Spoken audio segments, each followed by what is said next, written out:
बड़े बड़े पहाड़ों की गोद में बसा था एक छोटा सा गांव जिसका नाम था खिलखिलाटपुर। वहां रहता था एक जिज्ञासु लड़का जिसका नाम था राजू।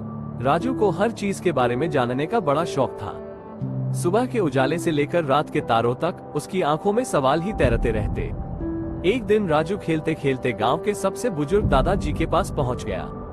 दादाजी पेड़ के नीचे चटाई बिछाकर बैठे थे और सूरज डूबने का नजारा ले रहे थे।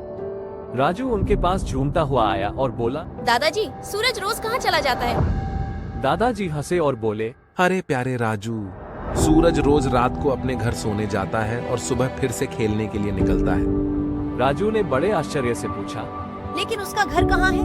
दादाजी ने आसमान की ओर इशारा किया और कहा, देखो राजू, वह पहाड़ों के पीछे इंद्रधनुष के उस पार बादलों के ऊपर एक खूबसूरत जगह पर होता है।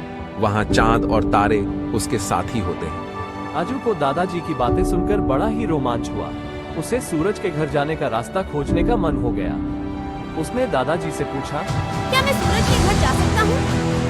दादाजी ने कहा, प्यारे राजू, सूरज के घर का रास्ता मुश्किल है, लेकिन अगर तुम सच में जाना चाहते हो तो तुम्हें 3 पहेलियों का जवाब देना होगा। राजू ने उत्साह से हाथ मिलाया और कहा, बताओ दादाजी, मैं तैयार हूँ। पहली पहेली, मैं हूँ बिना आवाज फिर भी गाती हूँ, मैं हूँ बिना रूप फिर भी हंसाती हूँ, मैं हूँ बिना पंख फिर भी उड़ती हूँ, मैं हूँ क्या? राजू ने थोड़ा सोचा और कहा, हवा। दादाजी ने मुझे मुस्कुराकर कहा, दूसरी पहेली, मैं हूँ बिना पैर फिर भी नदियां पार करती हूँ, मैं हूँ बिना आंख फिर भी दुनिया देखती हूँ, मैं हूँ क्या?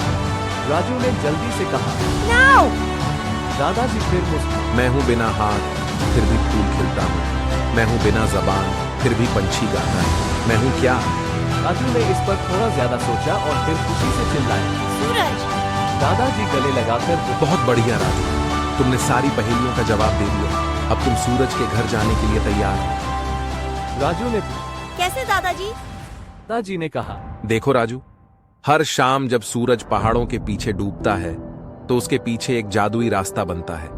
उस रास्ते से तुम उसके घर पहुंच सकते हो, लेकिन याद रखना, उस रास्ते पर केवल अच्छे विचार और खुशियां ही साथ ले जा सकते हो।